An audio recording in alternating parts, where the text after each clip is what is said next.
Are you a first responder, a veteran, a doctor, a nurse, a teacher, or a Let's Go Blues radio listener? Of course you are. If you're in the market to buy or sell a home, call real estate superstar Mike Burgoyne today at 314-753-4060 or email him at mike@strikewithmike.com to earn special rates today.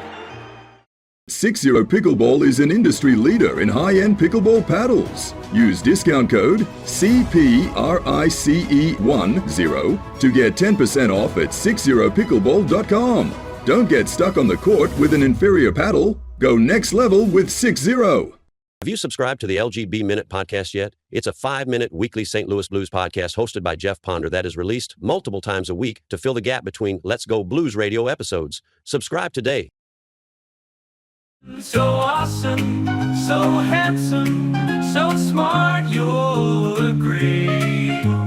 Curt, Jeff, and Bill are on TV. It's radio on TV. Oh yeah, it's radio on TV.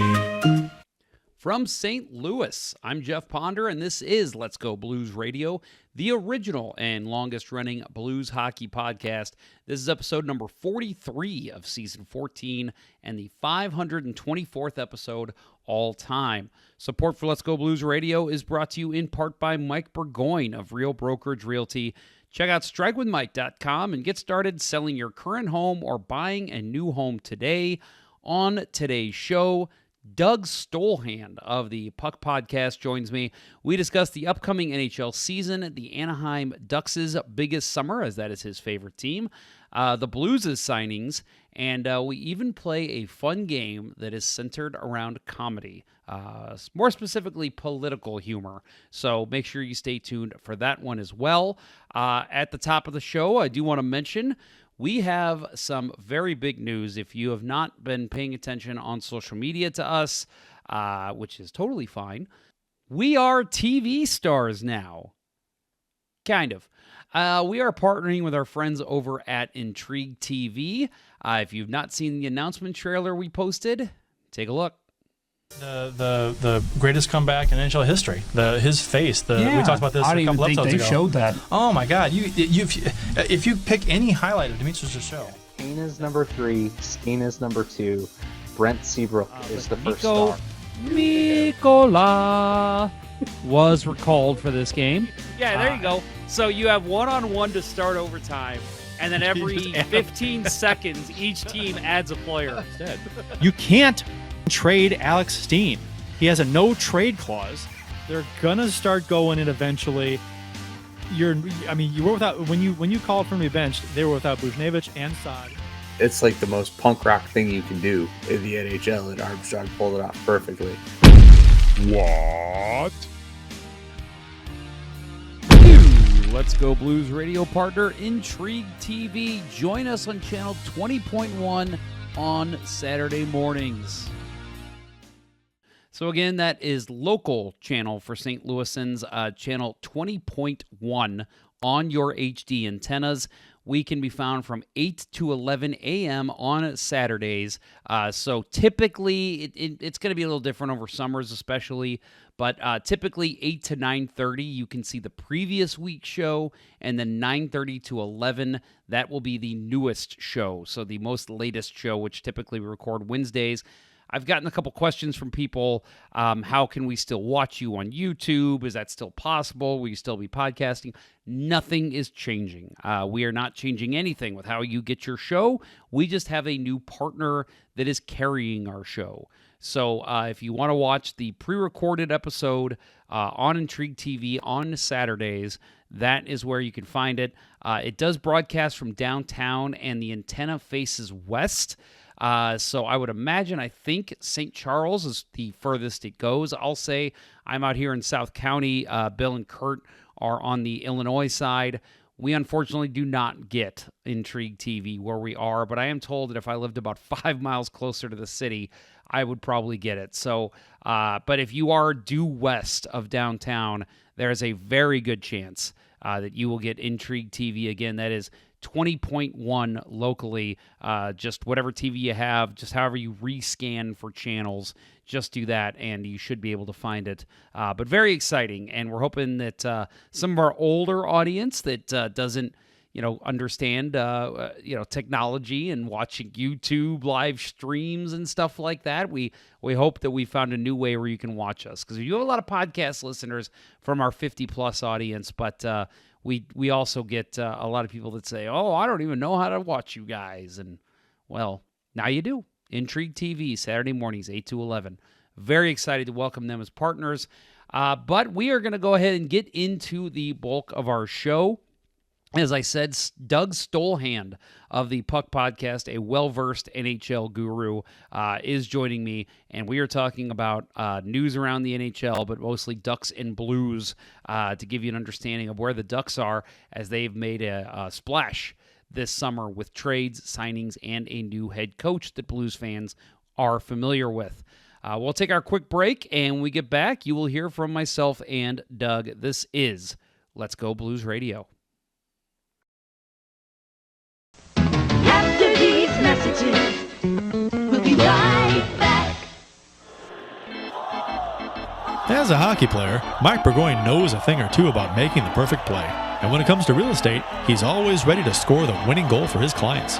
If you're a first responder, a veteran, a doctor, a nurse, a teacher, or a Let's Go Blues radio listener looking to score the home of your dreams, you'll receive special rates with Mike. Go ahead.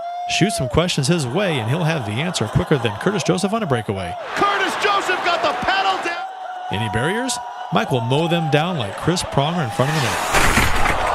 He'll score you your dream home or sell your existing home faster than a Brett Hall one-timer. Put past the Hall, he shoots, he scores! See Burgoyne's real estate prowess in action today by emailing him at mike@strikewithmike.com or by calling 314-753-4060. That email again is mike@strikewithmike.com, and that phone number is 314-753-4060. Getting Mike Burgoyne on your team will be the boost your power play needs.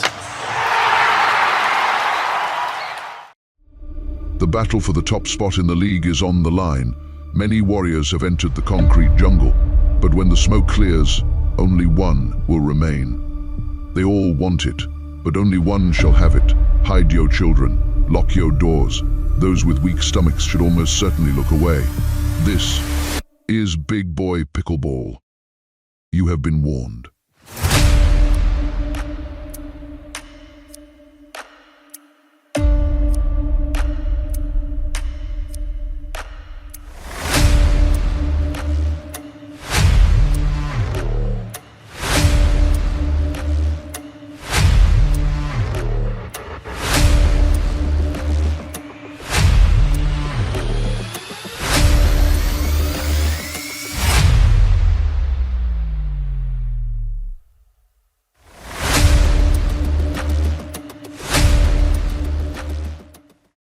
Already know that you love hockey, and you obviously already love the Let's Go Blues Radio podcast, but what about filling the gap between weekly Let's Go Blues Radio episodes? That's where the LGB Minute comes in. Hosted by Jeff Ponder, the LGB Minute is an entertaining, down and dirty, 5-minute St. Louis Blues podcast released multiple times a week to keep you informed of all things St. Louis Blues. So make sure to subscribe to the LGB Minute anywhere you listen to podcasts, like right now. Do it now. Just click subscribe. It's easy. Please. Now.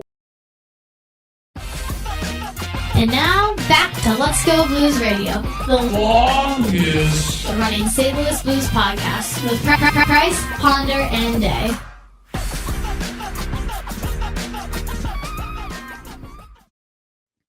And we're back from break, and I am joined with my friend, Doug Stolhand. And I know I use that term kind of loosely on this show, but Doug is an actual friend of mine.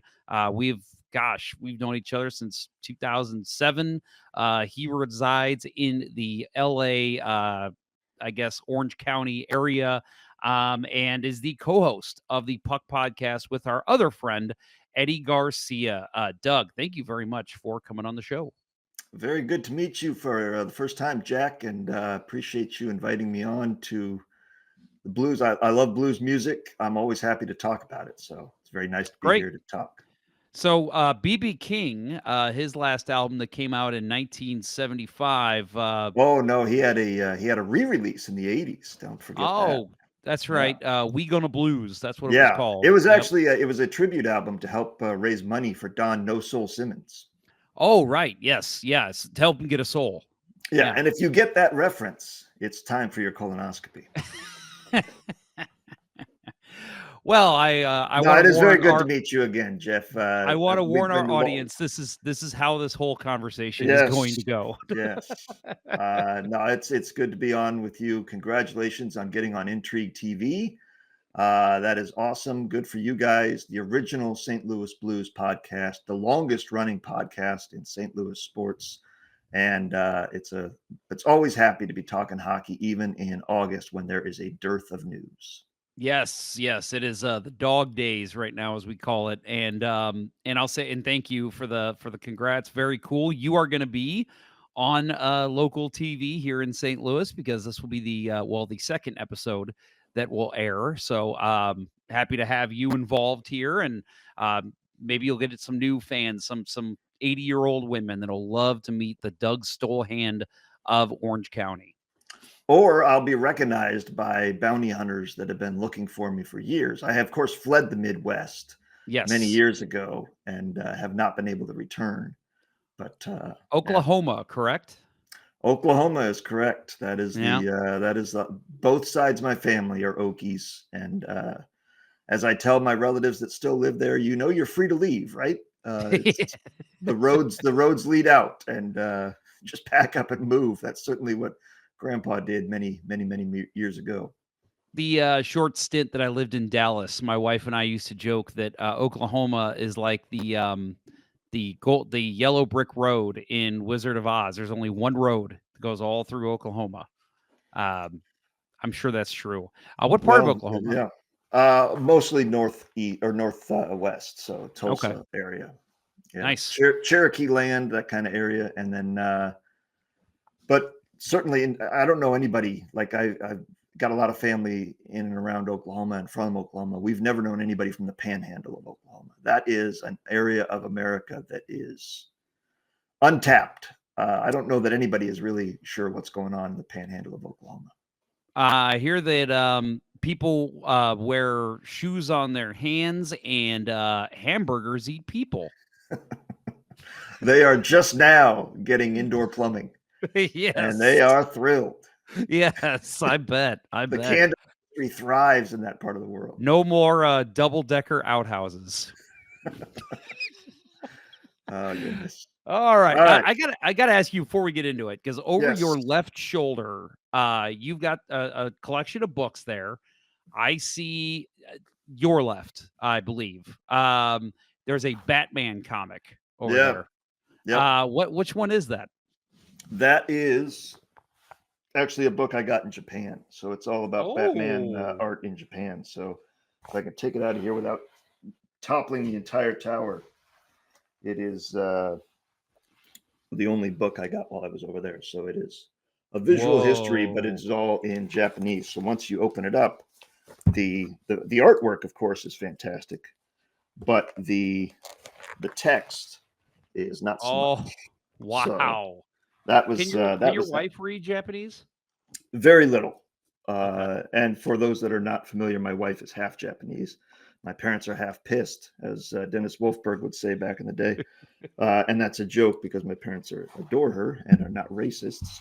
But that's where we got that. So I got my entire DC collection of books there. But and then the pride and joy of the collection is way back here. I'll have to get that later. But it's a book that I helped write for DC Comics, the Batman comic. Well, I'll say I got this bad boy right here. This is from 1994. I guess it was a re-release of Batman number 0, publication date October 94. So this comes, this is says Batman created by Bob Kane, cover art by Mike Manley. So yeah, that looks like a McFarlane cape. Is that a Todd McFarlane statue? That's a great question. I don't believe so. It says That's usually very grand, like that, very sweeping. Yeah, but no, it's very cool. One of my prides, and I'll put it in viewing distance right here. There we There go. you go. Yep. Yeah, the Batman book right back there is the one that it's called Batman: The Legacy Cowl, and I was part of a collection of fans that collaborated with DC writers and artists to create a unique comic book from scratch. That is very cool. Yeah, I'm a big Batman nerd myself. I'm excited to see, and I was going to ask you that real quick before we get into hockey. I'm excited to see where they go with the new DC cinematic universe. Did you see Superman? And if you did, what'd you think? I did. I saw it 3 times in the theater. I can't remember the last time I saw a movie multiple times in the theater. So I liked it more each time. Like the first time I liked it, second time I really liked it, third time I'm like, this is a great movie. And the Peacemaker season 2 is off to a fantastic start. It is not for children. Definitely, it is not. It makes it very clear that DC is not going to be like Marvel, where everything is kind of in the same general tone and feel. This is dramatically different and very adult. So know that going in.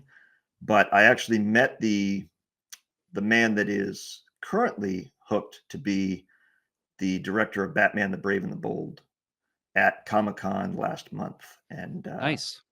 Yeah, we talked briefly about that. And he said they're in very early stages. They're still working on the script. They have no casting. They have no set time for it, but excited for that. So, and it's Andy Muschietti who did The Flash, which a lot of people may say, oh no, but he does a lot of Stephen King stuff. He was there promoting a new Stephen King project, Welcome to Derry. So if he brings a kind of horror feel to Gotham and Batman, that could be very cool. Yeah, that would be amazing. We all talk about fan casting, right? So who do you cast as Batman right now? Oh, I have zero opinion because No. I'm old enough to remember when Michael Keaton got cast and everybody thought that was an absolute effing joke. They're Yep. like, Mr. Mom, that guy got cast. And he was phenomenal. And then everybody's like, how can you replace him with Val Kilmer? And I thought Val Kilmer did a great job. He just had a terrible movie to work with. Yes. And then George Clooney, that was the end. He thought they killed the franchise, and they damn near did. Christian Bale, everybody loved that casting because he's a phenomenal actor and he did a great job. But when Ben Affleck got cast, nobody was excited about that. So it's I'm not, and certainly Robert Pattinson, nobody was excited about that casting, but he did an amazing job. So, and now everybody wants him to carry over into the DCU. So I'm not gonna worry about anybody they cast. I had never heard of David Cornsweet. He was amazing as Superman. So I'll trust the casting directors to do their job, and whoever they pick, I will give a fair shot to. Yeah, I'm with you on David Cornsweet. I've never heard of him before. Loved him. I thought he was as close to the original. Well, I say the original. For me, it was Christopher Reeve. I thought he was as close to that as you could possibly get. And to me, that is the ultimate Superman. So I loved it. I love the movie as well. And I'm with you. Batman Forever, I always say, and I don't get me wrong, love the actor. Jim Carrey is what ruined that movie. And Tommy Lee Jones, honestly, not too good either. And again, I'm not blaming the actors. It was the way the characters were written. They basically wrote Jim Carrey's character, the Riddler, to be like, hey, you're basically just going to be Ace Ventura as the Riddler. And I don't know what they did with Tommy Lee Jones, but I'm like, this is awful. Like, you got to have better villains here for Batman. A lot of people will get cast in something and then will dive into the research of the character, right? They'll start digging through the comics and other things. Tommy Lee Jones didn't do any of that. He said, let me know when the check clears. I'll show up. I'll do the lines. He hated Jim Carrey, so they did not get along at all. And I'm not saying you can see it on there, but he certainly didn't have any nuance to Two-Face. The thing that gets Two-Face is there's supposed to be two parts of him. There was one part in that movie. Yep. It was the crazy part. And that's the one that gets me about most portrayals of Batman is they forget about Bruce Wayne. Yep. It's supposed to be two people. And that was one somewhat criticism of Superman, and it's tough because you only have limited time. There's not a lot of Clark Kent in there. Mm-hmm. So we're not sure. Do people know who he is? What is his life outside of being Superman? We're not sure, but yeah, I'm hoping they will flesh that out more. There's a great comic run called Gotham Central, which is all about just the GCPD and very little Batman in it. I love that because it takes it down to real humans dealing with real world situations in a world where superheroes exist and supervillains exist. Doug, I always say whenever I have you already on, I'm like, we could talk about comics and movies all day, but let's get into actually talking about what you're here for. And that is, we are going to talk about the latest line of John Deere product. I'm just kidding. We're going to talk about hockey. I'll talk about it all you want. John Deere's been a fine company for many generations. If they've got a new tool out, then I'm sure it's top notch. All right, let's talk some hockey. All right, first of all, I want to start with your neck of the woods, the Anaheim Ducks. They've had an interesting summer. So they're a team that's really, I mean, I don't need to tell you, they've really kind of floundered the last couple of years. This summer, they traded for Chris Kreider in exchange for a prospect and a third-round pick. Went out and traded Trevor Zegras to the Flyers for Ryan Poehling and a second-round pick. And then the big one, they traded away their goaltender, John Gibson, to the Detroit Red Wings for Peter Mrazek and 2 draft picks. Now in goal, you've got Mrazek and Dostal, who feels like he's been kind of up and down. But for you, I mean, it's an interesting thing to watch from the outside from my perspective, because I look at this and I say, oh, they're gearing up. They went and got Chris Kreider, but then they trade away Trevor Zegras and they trade away John Gibson. So what is the plan here in Anaheim?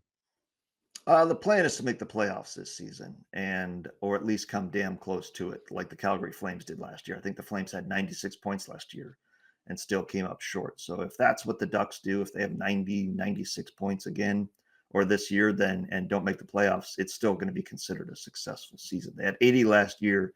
It was pretty much a mirage, though. One of the worst teams in the league in all stats metrics that you look at. They couldn't win faceoffs. They got outshot regularly by quite a bit of margin. One of the worst power plays, one of the worst penalty kills. Other than that, Mrs. Lincoln, how was the play? It was they stole wins. And so you say Lucas Dostal kind of up and down. Well, when you're facing 30 plus shots every single night and not getting much goal support from your offense, and the special teams are under assault, penalty kill in front of you sucks, it's tough to get into a rhythm. It's tough to be consistent. He was great. John Gibson was great. The goaltending is the only reason this team got to 80 points. So the build right now, though, it's been incremental growth. Every year it's been a little bit better, a little bit better, a little bit better. And they signed Mikael Granlund as well as a free agent. So when you take last year's team, who had, I think, 5 20-goal scorers, but nobody getting more than 22 goals. So a lot of mid players. When you add to that Chris Kreider and Mikael Granlund, and you remove Trevor Zegras, who was not one of the 20-goal scorers, I think you're in a pretty good spot. And they've improved their bottom 6 in 2 ways. One, by adding Ryan Poehling, who's a great 3rd or 4th line center, good face-off guy, good penalty kill guy.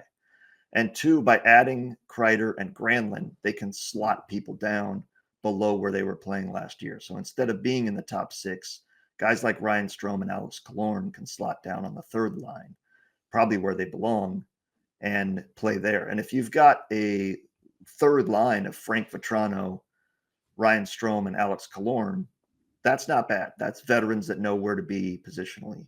But it's incremental growth. It is not, they haven't made the big swing on either via trade or free agency. It's been improving the team every year. And the big trade, the big move, of course, was a guy St. Louis fans are familiar with in Joel Quenneville. Getting him behind the bench and removing Greg Cronin is, and I've said it before, I think one of the biggest coaching upgrades in NHL history.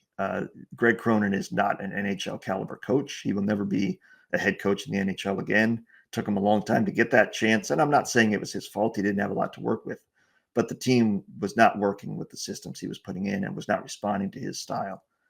Quenneville has been behind the bench, I think 24 or 25 seasons as an NHL head coach and has had a losing season once. So he's going to come in and know exactly how to win games. He's going to put people in a position to succeed. He's going to put in systems along with his assistant coaches, Jay Woodcroft, who was a head coaching candidate around the league and has been a head coach before. He's going to be running the power play. You've got McGill, who is coming over from the Islanders, is a penalty kill specialist and is going to improve that. So if those two special teams just get to be average, the Ducks, I think, will be a much more competitive team. I expect a much better season this year. So you mentioned Joel Quenneville coming over. Obviously, Blues fans, as you said, very familiar with his body of work. He has had some time off as head coach for an NHL role. So I just wanted to ask you, like, do you have any concerns that, it's been 5 years at this point since he was coaching in Florida? No, because I don't think. Again, it's Woodcroft and McGill that are going to be putting in the special team systems, right? One's going to be running the forwards, one's going to be running the defense. Quenneville's kind of the CEO of the team right now. And I don't think his way of communicating with players, motivating players, getting players in a position to succeed has changed or evolved out of the game. That does not evolve. If he was coming in, if this was a guy that was known for winning, if it was Daryl Sutter instead, I would be concerned because he's won Stanley Cups, but I'm not trying to win games 2-1, 3-2 in 2025 and beyond. Joel Quenneville is not that guy. He's not coming in thinking defense first, second, third, and if we get a counterpunch goal, great. He's going to put, like I said, the similarity between when he took over in Chicago and where the Ducks are now is there's a lot of similarities. There's a lot of things that are comparable. And one of them is the Blackhawks had not made the playoffs for a while. He took over a team and got them to the second round of the playoffs in the first year. They had young stars like Taves, Kane, Keith that he was able to build around. The Ducks have Jackson Lacombe, Leo Carlson, Cutter Gauthier, Mason McTavish to build around. They have a lot of young players coming up to the Ducks that he's going to be able to implement as well. And they've got enough veteran talent on the team that knows how to play the game, doesn't need to be told twice what to do positionally or situationally. And I think it's going to be a pretty smooth transition for Quenneville. And as anybody that's been out of work for a while knows, when you get that opportunity, you are hungry to get back in there. And the time off allows you a little bit of perspective to take a step back, reassess what you're doing and whether or not you still want to be doing that. It's a clean slate. You're coming in without momentum of doing things the wrong way, bad habits as a coach. So I'm not worried about it at all. And I'm sure as hell not worried about if there's any problem with the Ducks, he's going to blow the whistle and say something because he knows what that cost him last time. His silence cost him last time, and he is not going to make that mistake again. Yeah, I hope you're right, and I'll add too that also in the rings for the Ducks, Troy Terry is a guy that I'm just a big fan of. I love his game. He's not as nasty, but he actually reminds me of a Pat Verbeek type player that he doesn't give up. He will every time the Blues play him. I'm like, that guy is battling in the boards. He's getting lined up properly in the slot. He's moving. He's always moving his feet. He's always trying to find the right place to go. Just seems like such a smart hockey player. What is the limit there for a guy like Troy Terry in Anaheim? Well, I would say, if he has a great year, I would expect him to be around 30 goals and 70 points, if he really puts it all together. But I think he's a guy, and I'm very happy that he's still here, at least going into the season. We'll see. You never know. As you mentioned, Trevor Zegras was traded. John Gibson was traded. So you never know who might get dealt. But if he's still here, I think he's going to be coming to the rink with a smile every day because he was the one working his ass off in the really lean years under Dallas Eakins and Greg Cronin. And now he's seeing a turn where there's talent on the team that can work at that level as well. There's talent that can pay off. There's coaching staff that is competent. And I think he's going to see that he's not the only one putting in the work and with the skill to make it to finish. So I think he's going to be very happy. And I hope he's still a part of this team when the Ducks get back to the playoffs. Hopefully, as soon as this season. I think there's an opportunity, even though the Western Conference is very deep and very loaded and very competitive. I think there's an opportunity for either the third spot in the Pacific Division or a wild card spot, depending on how the season goes. Take down those Kings. Nobody wants them in the playoffs anyway. Well, I mean, look, I'm not a Kings fan, obviously, because I'm a Ducks fan. But as an objective hockey fan, I don't like what they did this offseason at all. Ken Holland made that team very old. And, if you take out Gavrikov and Spence and you replace them with Ceci and Dumoulin, that's a downgrade both times. And you already had last year they got Joel Edmondson, and he was questionable, but he played well. Now, though, there's no depth on that defense. And I don't know who you put over the boards to shut down the other team's top line when you have a 1-goal lead and they're playing well. Andrei Kopitar at some point has to take a step back. And even if it's incremental step back, a slight step back, that's enough that who's going to fill those minutes? Who's going to fill that role? So the Kings are the team that I've compared them many times this offseason to the Penguins from 4 years ago, because the Penguins had made the playoffs and lost in the first or second round multiple years in a row. They had 100-point seasons every year, and then they slipped back to 90. And it's like, okay, that's just an aberration. We'll be back next year. And then it was a little bit less and a little bit less. And now the Penguins are in full-on rebuild mode, at least entering it. I think the Kings right now are dangerously close to, because of the approach Ken Holland took of aging this team with contracts, I think they're dangerously close of entering, having an aberration year that's just a blip on the radar, but it's actually the tip of the iceberg of bad times ahead. So that is one of the teams I think could fall out of the playoffs in the West. Yeah, we'll see. And I think that would be a massive disappointment to Kings fans like our friend Eddie Garcia, because they've won their cups, yes, but they were planning, hey, we're going to have this rebuild. We're going to come back in like 2020, 2021. And if they got nothing, do they even have a series win since their last cup win?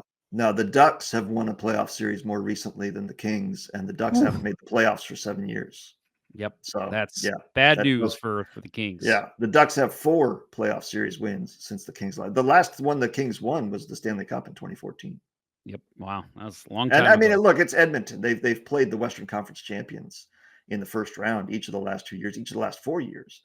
And they just haven't had an answer for Draisaitl and McDavid. And if they play them again this year, who's your answer now? Who are you putting over the boards from that defense? Drew Doughty at this age, Brant Clark, sure. But if they split those two up, who's your second pairing? Cody Ceci and Brian Dumoulin and Joel Edmondson cannot keep up anymore with the elite players in the league. And that's if they're all healthy. Yeah. If they have any injuries, that's where I really think they're going to struggle. But that's not my team. I'm a Ducks fan. We're on the way up. We've had our pain. Yeah, let's be positive. Yeah, we've had our pain. So I tend to think, and I'll be very disappointed if this season is bad for the Ducks, because then I don't know what to do. They've built through the draft. Guys are coming into their prime years. They have a good head coach. They've added some talented veterans. All the pieces are there that they should be at least an average to good team this year. They should not be bad like they have been in the last 5-6 years.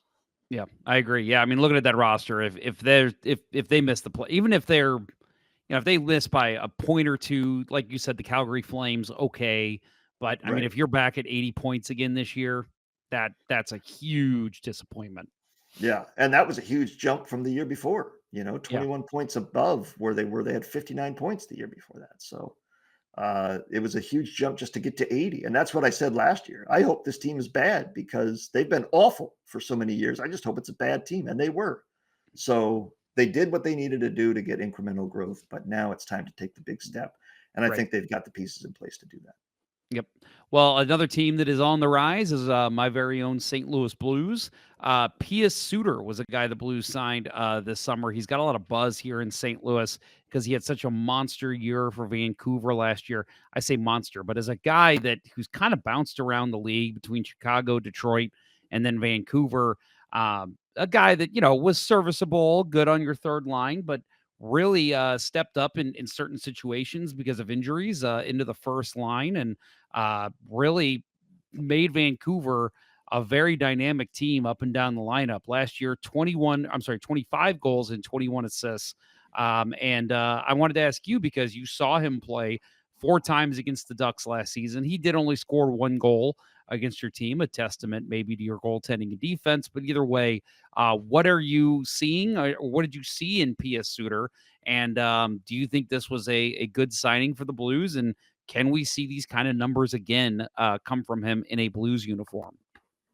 I mean, anything's possible. I don't expect it. I think it was one of those career years where things were, shots were going in, you're getting the puck luck. As you said, he got more opportunities because he was moving up and down the lineup. Not to say that those won't come in St. Louis, but he's exactly the type of player. You mentioned Trevor Zegras earlier. The Ducks traded him away. He's the exact type of player that Trevor Zegras needed to follow and become, because Pius Suter is not a big man. He's under 6 feet. He's under 200 pounds, but he makes up for it in anticipation of plays, in positioning, in stick handling, and in playmaking abilities. And he's a tenacious guy. He is, I don't know that I would pencil him in on any one line on any given time. He's kind of that guy of, things aren't going well, we need a spark, let's move Suter up in the lineup. Things are going well, let's move him back down because now we need a stronger bottom 6. He can fill in wherever you need him to be. But I would be surprised if he eclipsed 20 goals again and or got anywhere near 50 points. I think he's a guy that you can pencil in for 15 goals on an average year, 10 to 15 goals pretty consistently, and 30 to 40 points should be his wheelhouse, his expectation. Anything above that is gravy. It's one of those, you get those players that are journeymen, and when they click like that, like he did last year, I almost wonder if it's just this is the system I work with, these are the teammates I work with, and now you've changed that. And it's a weird thing to try and adjust to again. He knows hockey. He's been around the league enough that he knows how to fit into a new team. So he'll be able to make the most of it very quickly. But I would be reluctant to expect a replication of last season, stats wise, from Blues fans. But you will like the work ethic he puts in, and you're never going to leave the game saying Suter cost us that game, or what the hell, we got to get this guy out of the lineup. Yeah, and that's kind of what I've said. People are looking at the numbers from last year and kind of expecting, we might see him get 50 points this year. And I'm like, I think if he gets 20 goals, that is super impressive for a guy like him. And I know he had 25 last year, but for me, it's like 20 goals, 20 assists. Give me that. I think that's exactly what the Blues are expecting out of him. Well, I mean, you tell me, are you expecting him to be on your first power play? No. Well, then there you go. Then that takes away a lot of minutes and opportunities. Yep. Is he going to be on your second power play? Maybe. Maybe. And how many, when you watch a power play, when it's like, okay, the Blues are on a power play, everybody take a sip of coffee and lean forward, we're going to score a goal here.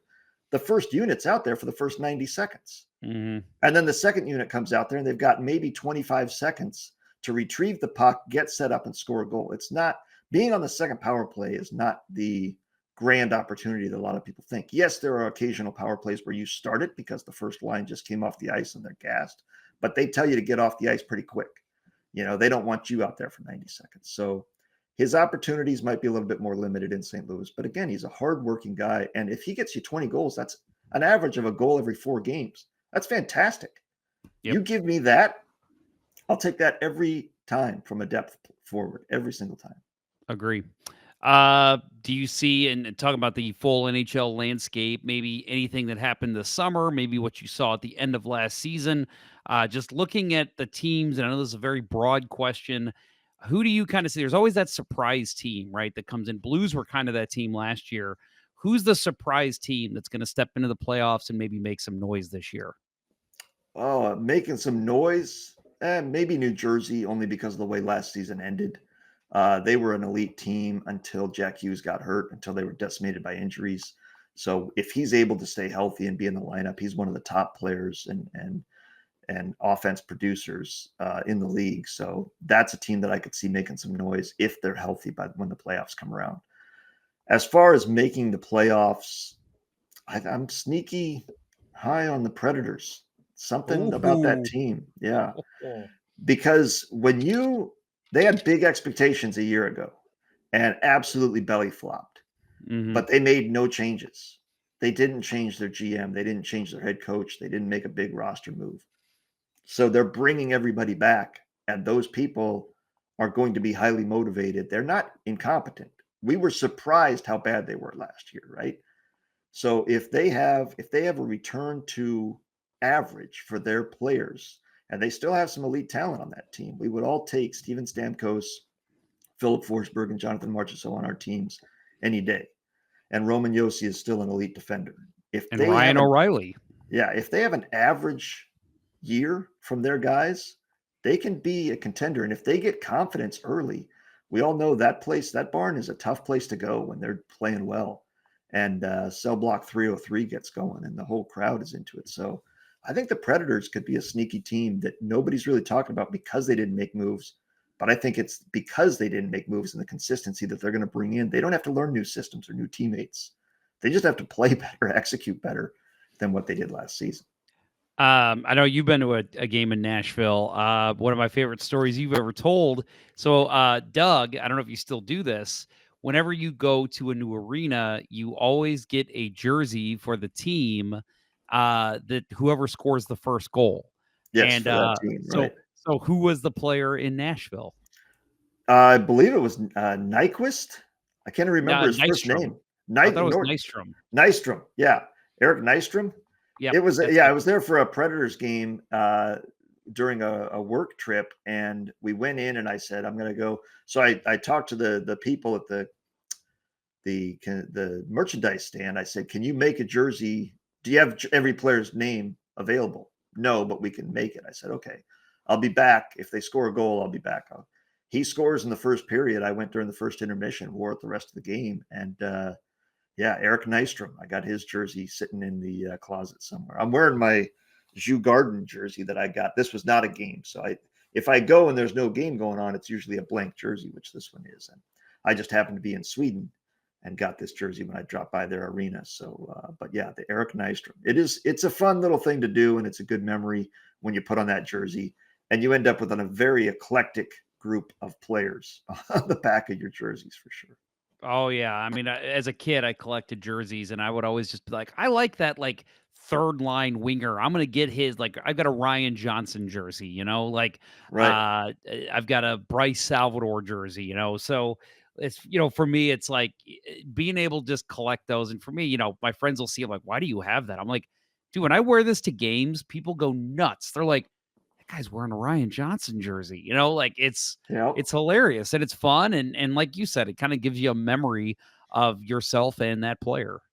The role players, the depth players, the grinders are always favorites, right? Mm-hmm. It's the one that I think is fun is the guys that were there very briefly. Mm-hmm. If you had somebody come by and was just there for the last, he was a trade deadline acquisition and he left in the off season. That's a fun one to get as well, because you're like, first of all, you got to move quickly.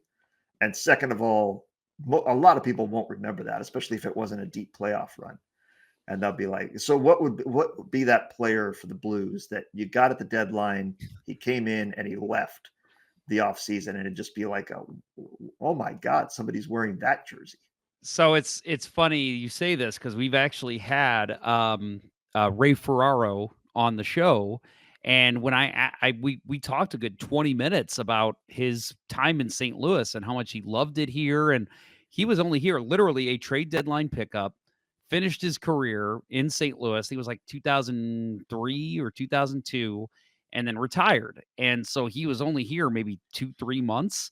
And so it's really funny that when I had him on the show and I interviewed him and he was all, talk about how great St. Louis is. The food's great. And I love when we have games I get to broadcast down there and, all that. And then I literally had somebody message me and say, I've been a Blues fan since 1967.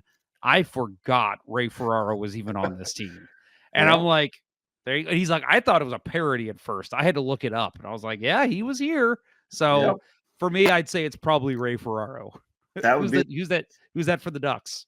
For the Ducks, well, the ultimate one is Steve Thomas. Back in the Cup run of 2003, Stumpy came in, clicked with Stan Chistov, had a great third line, great run. They go to the Stanley Cup final. We never hear from him again.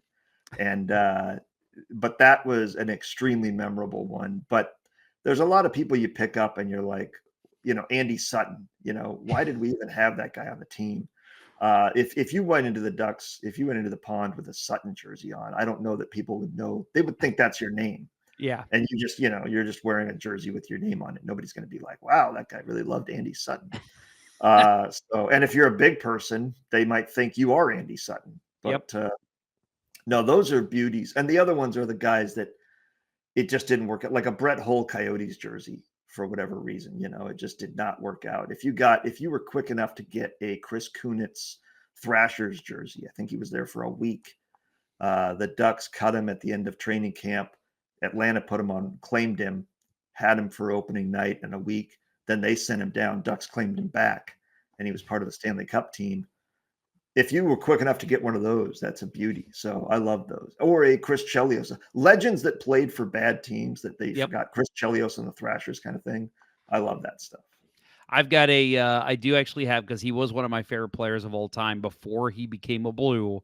I do have a Martin Brodeur Blues jersey. Because when he came here, I'm like, this is awesome. I don't care. He'll play 5 games, but I don't care. I'm getting it. And I think he played a total of 8 games here. You've worn that jersey more than he did. You know what? Actually, you're probably correct. 100%. Yep. I love Okay, it. Doug, I want to close up with you by playing a quick game. So those that don't maybe not know Doug Stolhand's, past life, you dabble in comedy, like not just you're a funny guy, you did some stand-up comedy for a little while. So I thought you would appreciate this game. I'm calling it Parody or President. So I'm going to read you a quote, and you need to tell me if it was an actual quote from a U.S. president or from an SNL skit that parodied a president. All right. Think you'll be good at this? I think I got a decent shot, especially since I have been alive for the duration of SNL's broadcast era. So if it's presidents from the last 50 years, I think I got a pretty good shot. I think you're good. Yeah, I think you are. All right. So the first one is, I've now been in 57 states. I think 1 left to go. That's a tough one. I'm going to say that is a real president. That was Barack Obama at a campaign event in Beaverton, Oregon in 2008. So, yes. Yeah, unfortunately. Yeah. All right. So he's talking state of minds as well, Yeah, Euphoria, depression. Yes. All right. Second one. You are 1 for 1. Perfect score. They said I was 100% mental, and because I am a man, that's why a woman never should run our economy. Women are terrible with money. I mean, that certainly sounds like the current president. And that could be from either of his campaigns, 2016 or 2024. So I will say but I will still say that's a parody. I'll say that's something that SNL would have written for him to say. That is a parody. That is Alec Baldwin as President Donald Trump. So very nice. 2 for 2. All right. Next one. Just remember, you're a living organism on this planet and you're very safe. You've just taken a heavy drug. Now just relax, stay inside, and listen to some music.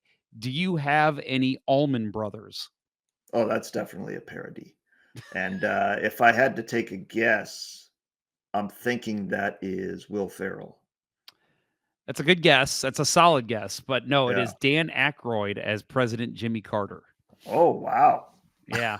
Yep. Wow. That's going back. Yeah. That's the guy I would have tabbed to do Jimmy Carter impressions. All right. Yeah. And I'll say, if you, for bonus points, if you want to try and guess who it was, that's on you. I'll give you a bonus. That seemed like something Will Ferrell would have said for George W. Bush. Yeah. Yep, 100%. That you're right. That is Especially, exactly I'm thinking what like that's a parody. I was thinking like a parody soon after 9/11 to kind of reassure the country that we're safe, and then relax. Yep. But no. All right, next one. Well, I learned a lot. I went down to Latin America to find out from them and learn their views. You'd be surprised. They're all individual countries. Oh, that's definitely a real president. Yeah, do you know which one? That was, I'll say Reagan. Look at you with the bonus point. Yes, that was President Ronald Reagan. Yeah. Which is hilarious. They're all individual countries. Yeah, you'd be surprised. No, I wouldn't. Yeah, I own looked a at a map, globe. sir. Yeah. My goodness. All right. That's what you get when you elect actors. Yeah, right. Right. If I don't win, I will continue to run in the primaries, even if there are none. Well, I will say that is a parody, and I will guess that was Baldwin as well. That was Chevy Chase as President Gerald Ford. The original SNL president parody. That's right. He was elite at that. Well, you are 5 for 5 with a bonus point, so good for you. Keep it going. Very nice. All right, number 6. I'll be long gone before some smart person ever figures out what happened inside this Oval Office. That is a real president, and I'm going to say that was George W. Bush. Another bonus point. Look at this guy. Yeah, you are on top of it. Political humor, you definitely get that. Yeah. Well, I'd say it's just kind of I can picture him saying that. It's just the way he would have spoken. I think we all did, yes. Yeah. Number 7. Oftentimes, I don't seem to grasp that I am president. I'll say that's a real president as well. And if I had to guess, I'd say Biden. It's a good guess, but no, it is Warren G. Harding. But yes, Oh, that is wow. a real president. Yeah, I went Well, back I'm for going that one. far back. Yeah. All right. Yeah. I'm all right with that. And then we've got so you were 7 for 7. There was literally no legal or military justification for this strike. I mean, that's got to be a real president. Okay, who was it? Since you're going that far back, I'll say Polk. No, let's see. Calvin Coolidge. Yeah. That would be, goodness. I'll have to say the first George Bush. You actually got one incorrect, sir. That was a parody. That was Will Ferrell as George W. There you go. Yeah, he's perfectly said justification. And I'm like, when he would say stuff like that, I'm like, how did he not start cracking up? I mean, that's hilarious. Yep. All right. We got 2 more. If right. Abraham Lincoln was alive today, he would roll over in his grave. I mean, that's got to be a parody. Yeah. If it's not, then God help us. But if Abraham Lincoln was alive today, he would roll over in his grave. I mean, it's a parody, so it could be anybody because they're always funny. But I'll say Bill Clinton. That is another incorrect answer, sir. That was That's an a real actual president? quote from Gerald Ford. No. Oh, no. Yes, he would then. Yes. He would roll Yes, over he looking for would. the way out. Right. My goodness. Oh, Gerald. All right. Our last one. You are, what is it? 7 for 9. With 2 last bonus one. points now. With 2 bonus points. That's true. Yeah. All right. Who's the money going to come from? I could tax the poor. They haven't got the money. Wouldn't work. The rich, tax them all they want. Wouldn't work. They're slippery suckers. That's it's a real president. And that's a tough one. I'll go with the first George Bush again. Well, you're half right. It was a parody, and it was Dana Carvey as President There George you go. H.W. Bush. Yep. Which That's, I will say, his Bush was always really funny. So Dana Carvey is elite at impressions, and God help you if he ever plays himself. He is not a funny man individually, but doing impressions, he is fantastic, and he nails I've it. always said that about his movies. I'm like, the movies he's in, like when he's kind of the secondary character, he's funny, but it's like anything where he's somewhat a lead, it's like, ew, not too good. No, we don't need to see that. No. And Nope. Mike Myers is similar. Like if Mike Myers is playing Mike Myers, I'm not interested. But if Mhm. Mike Myers is playing a character that he's created, like Austin Powers, like Wayne's World, I'm all in. That's So I elite Married an comedy. Axe Murderer. That's the only exception. He was Yeah. excellent in that. That is Yes, he one I was. still enjoy. But he also played the grandfather. So The grandfather, and he was the best part of the movie for me. correct. Yeah. So fantastic. Fun game Awesome. though. That's a tough one. I would give you one that I can return the favor with. Okay. Let's see. This would be the quote would be, "I'd like one ticket to Washington, D.C., please." I'd like one ticket to Washington, D.C., please. I'm going to say real president, and I'll say Biden. It may have been, but it was followed by the follow-up clue is a scream of pain. A scream of pain.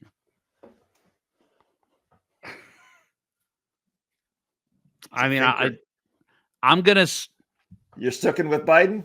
I'm gonna stick with Biden. Yeah. It is a real president, but it was James Garfield as he was assassinated buying a train ticket in Buffalo, New York, and got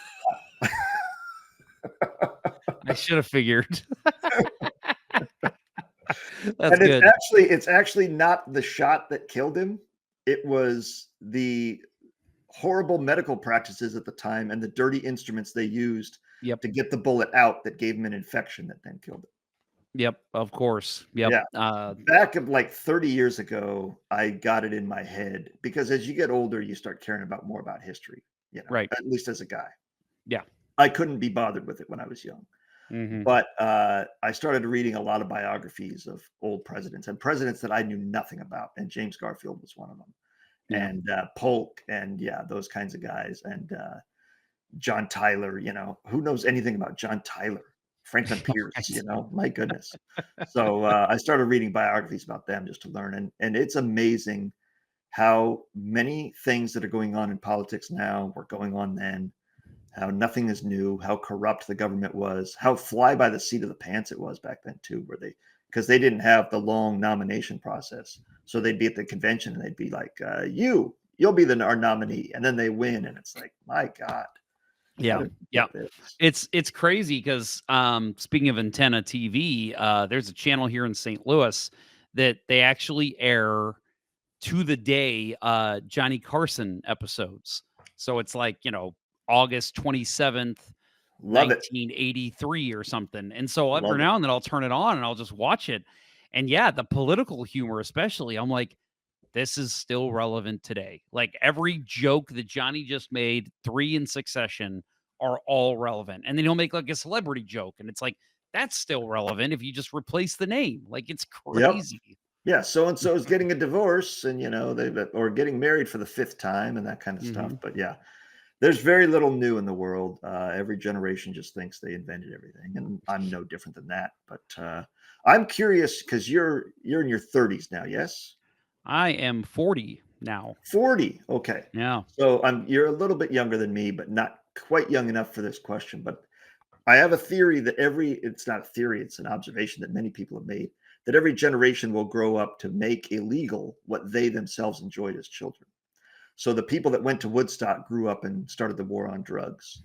And the people that enjoyed great freedoms as children, like me, latchkey kids, you came home, there was nobody home until 6 o'clock when your parents got home because of a 2-parent working family. We all grew up and made it so that no kid is ever alone and has no freedom. and they don't walk to school anymore. You see kids at the park by themselves, you're calling the police. You're like, what's going on here? These kids have been abandoned. Whereas when I was a kid, I literally rode the bus across the entire county to go to the beach or go to the, stuff. So my theory is that today's youth or people in their early 20s are going to grow up and make the internet extremely restricted, because they're going to be like, do you know what we looked up on the internet when I was a kid? We can't let our children look that stuff up. We've got to make it so that this stuff is very hard to find or illegal to put on the internet, because I can only imagine if I was a latchkey kid that had the internet, my goodness, I would have seen a lot more than I saw back in the 80s. I can tell you that. Yeah, I'll say that I'm of the generation that was like right at the start of the internet when I was a kid. So like it was like I remember it was like 97 or 98 we got our first like family computer, and it was a huge deal.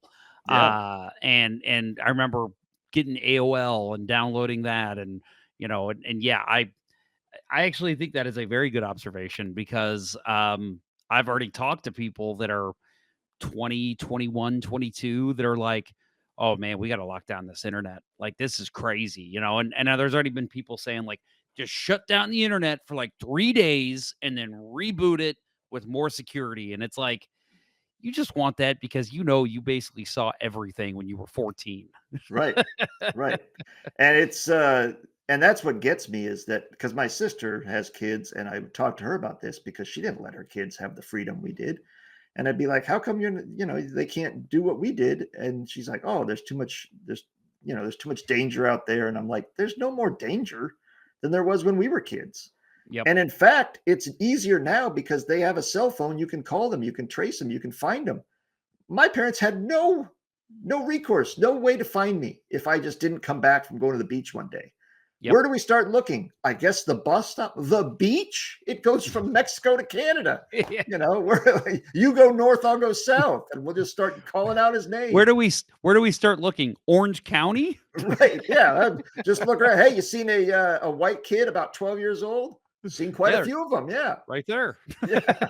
Yeah. You sick bastard. No, it's my son. Oh, that makes it worse. Oh, so man. No, Good stuff. we are where we began, far off topic. Yes, of course. This is what we do when we talk. And that is par for the course for this show as well, because we definitely do that here at Let's Go Blues Radio. Doug, especially fun. August in the NHL. There is no news going on right now. Yeah, well, I'll promote your show here at the end here that you guys just did I haven't listened to it yet. You guys do your annual movie review, and it's usually a hockey movie. I'll let you say it wasn't a hockey movie this year. What was it? It was Endor, or Ewoks, The Battle for Endor. Yeah. I can't believe you watched starring Wilford Brimley. And he's not one of the Ewoks, thankfully. That would have made it better. Yeah. And if you remember, I don't remember the guy's name, Eddie Wood, but the principal or the disciplinarian, the authoritarian from The Breakfast Club. Oh, yeah, that guy. He always played like a teacher or a principal. Not in this one. Oh man. No, he plays a good guy in this one for the first time. So that's interesting. Yeah, it was. Fans have been asking for it for years. We finally relented, and oh my God. I don't know. I say every time I listen to those, I'm like, why are they doing this to themselves? I mean, it's not the worst one was last year's movie with Brett Hull and Temu Solani. Oh, I never watched that movie. My God. That was because neither one of them can act worth a damn, and the budget looked like it was, $100. Minor leaguers or something. Something like that. Yeah. Temu Solani playing a jerk too. Like, yeah, come on. What are we doing? So that's the worst one we've ever seen. Score, the hockey musical, painfully bad. I don't like good musicals, much less awful ones. We haven't done any good ones, I don't think. I think Eddie might have done Goon by himself. Yeah, he did it by himself. So that was a good one. Yeah, that's a good one. But the best one I've seen is probably like The Love Guru, and that was a terrible movie. Yeah, I remember that opening. There was an opening line that you two lost it. And Yes. because what they do is, what you guys do is you like watch some of the movie, then you pause it, and you record your take, and then you go Yeah. back, watch the movie. You guys said it was like 30 seconds or something into the movie, and you were cracking up. And then it's like, Yes. oh my God, we're in for a ride. And the rest of the movie was not nearly as funny. Yeah, Eddie, we were watching that movie. That's when we did the show together in person. And we're sitting next to each other, and Eddie laughed himself into tears, had to leave the room. And when he came back, we recapped it. It was very early on. They were broadcasting a game just to set the scene that the Toronto Maple Leafs were terrible. And it was Jim Gaffigan and Stephen Colbert as the announcers. And they welcome to the game, but first we got to welcome back our good buddy Stephen Colbert, who's back in the booth and back from suspension. And he apologizes to Dame Judi Dench for his brutal attack. And it shows a picture of Dame Judi Dench completely wrapped in gauze, as if he has just absolutely mauled her. And it just was out of nowhere. Eddie lost it. And then as he came back and he said the movie went straight down the elevator shaft from there. It was Yes. terrible. But that one scene alone was so good that it made it the best movie we've seen in that. But yes, that is a recent review or a recent episode, the Puck Podcast movie review annual summer tradition. We do a show every Sunday, gets posted Sunday night, Monday morning, depending on where you are. We've been doing it for 996 consecutive weeks. So we're 3 weeks away from our 1,000th show. Looking forward to that. And yeah, this is our 20th season covering the NHL. I always say, you mentioned earlier us being the longest blues hockey podcast. Yeah. It's like, man, I'd love to claim we're the longest hockey podcast, but the longest puck podcast is around. That's not going to happen. Yeah, it's when you get your start in 2006 as a podcast and you continue going, that's quite a run. And I see that Mark Maron is shutting his down, so that's one more that we can cross off the list of contenders for longest running podcast. Wow, that's impressive. Well, keep up the great work, Doug. As you know, I come on the show as much as I can, and I'm a huge supporter of the Puck Podcast. You guys do great work. Mostly Eddie does the hard work. So. I mean, let's be honest. Like I've always said, he's the Ron McLean. I'm the Don Cherry. So yes, a poor man's Don Cherry. I have better fashion than him. That's about it. That is true. That's not that hard to do, though. And I'm not racist. That helps. That usually helps. Yeah. Those are the two big differences. If you're trying to figure out which one is Don Cherry and which one is Doug, I'm the guy dressed normally that's not racist. Yes, the non-racist good dresser. Yeah. Doug, thank you very much for coming on the show. Really appreciate it. We'll have to have you on again maybe next summer. But again, Puck Podcast, you can follow him on social media at Puck Podcast in most places. First period of shows are also posted on YouTube. So watch them there if you want to watch the video. Otherwise, podcast it wherever you get podcasts. That is Doug Stolhand of the Puck Podcast. Thanks again, Doug. Appreciate it. Thank you, Jeff. Always good talking hockey with you and being a guest here on Let's Go Blues. And congratulations again on the TV deal and getting broadcast and expanding your reach. Thank you. Appreciate it. Well, I want to thank Doug again for a fun interview. Always love talking to Doug, good friend of mine. Next week, we're still kind of flying by the seat of our pants, so to say. I have not really figured out what we're doing yet, but we will have something for you. And, of course, you can always catch us on Intrigue TV every Saturday. Even if, for whatever reason, we don't have a show, we do have other things that we will be putting up there. So we will always have that time slot from 8 to 11 on Intrigue TV. Support for Let's Go Blues Radio is brought to you in part by Mike Burgoyne from Real Brokerage Realty. Email him at mike@strikewithmike.com or visit strikewithmike.com today for all of your home buying and selling needs. That will do it for episode 43 of season 14 of the original St. Louis Blues Hockey Podcast, Let's Go Blues Radio. Thank you so much for tuning in, and have a great week for everyone. For Curt Price and Bill Day, as well as my guest, Doug Stolhand, I am Jeff Ponder, and I will talk with you next week. This was Let's Go Blues Radio. Until next time, everyone, let's go Blues.